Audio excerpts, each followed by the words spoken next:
You think there'll come a time when every reporter, every journalist, every person with a working cerebral cortex will just sort of shake their head, maybe laugh a little bit every time a Republican opens their mouth and just sort of say, of course you're sharing bullshit. Of course what you're saying can't be true. Of course you're being performative. I dream of that day. I don't know that we'll ever get there. I hope. But I mean, my God, if there could be a better example than the one we just saw in front of us, I'm not sure what it is. I mean, look, we know the Republicans were the party of family values and then supported the presidential guy with the porn star and the three wives and the cheating with the wife with the porn star while she was, raising his little baby at home, then barron. They were for the rule of law until, January 6th and many other occasions and gazillion investigations going on against Donald Trump right now. They were against Russia and Vladimir Putin.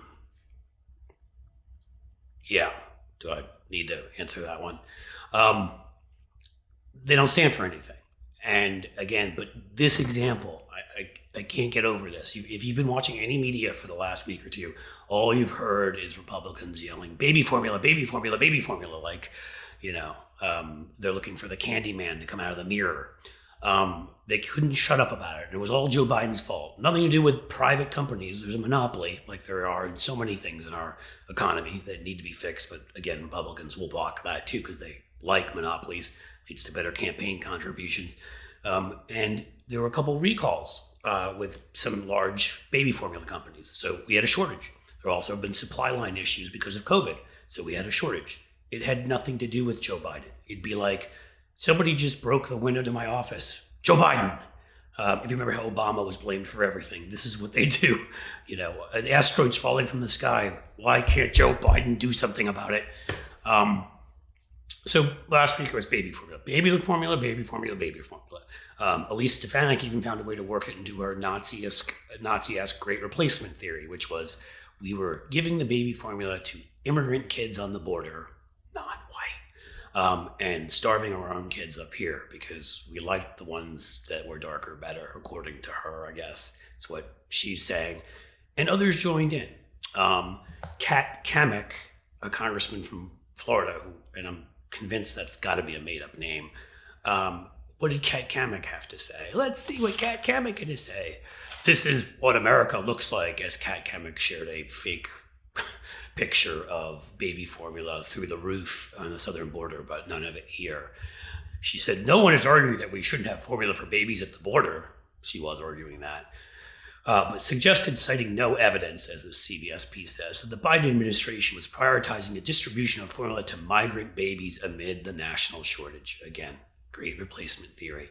Let's see if we can get the people to be more racist. Let's see if we can get our supporters to be angrier at Democrats because they only like non-white babies. And of course, one to always get involved in any form of dumb theory. Republican Governor Greg Abbott from Texas also jumped right in there. Biden's happy to provide baby formula to illegal immigrants. Again, great replacement theory. Someone just walked into a Buffalo store and murdered 10 black people because of people saying things like this. And in El Paso, they did the same thing in a Walmart to Latinos and in the Tree of Life Synagogue in Pittsburgh to Jews. But doesn't Greg Abbott and Elise Stefanik and Kat Kamek don't care. They'll just keep saying these lies. Well, it turns out it wasn't just an excuse for them to be racist and to try to attack Joe Biden. It turns out that this shortage, again, caused by COVID and caused by a recall, they don't even care to fix it. These people who claim they're pro-life, another big lie. They couldn't give a damn about any life except for when it comes to controlling women's bodies, and suddenly they pretend life is a thing. So we have proof. Yesterday, a $28 million emergency relief fund to get baby formula to kids was held in the House. Do you want to guess how many Republican House members voted for it? I wish we had a back and forth. Maybe I should do a live thing sometime. So you can't guess, so I'll tell you. And any guess you have, it'll be worse than you could think it could be. 12 Republican House members voted for this $28 million to feed our babies. 192 voted against it. 192 of these schmucks who all the last week or two couldn't stop talking about baby formula, and it was end times and the apocalypse was coming and our babies were starving in the streets. 192 voted against it. Now, I'm not a math major, but I can figure out that 192 against is a lot more than 12 for. In fact, I'm going to tell you it's roughly 6%. If I get a little calculator here, 6.25%. If you can find yourself a quarter of a Republican, I'm sure you probably can find yourself with one with a quarter of a conscience, if that counts, then 6.25 Republicans, 6.25% of Republicans voted for it. They're liars. The media needs to understand this. Democrats need to understand this. I think most do, but even more. You don't argue points with them. It's all performance. They were ready and are ready to let babies starve if that's what they think will help them electorally. That's what you've got in the Republican Party. Hey guys, if you like this video, please subscribe. Subscribe right now. You can do that. Punch that button. Also like this video.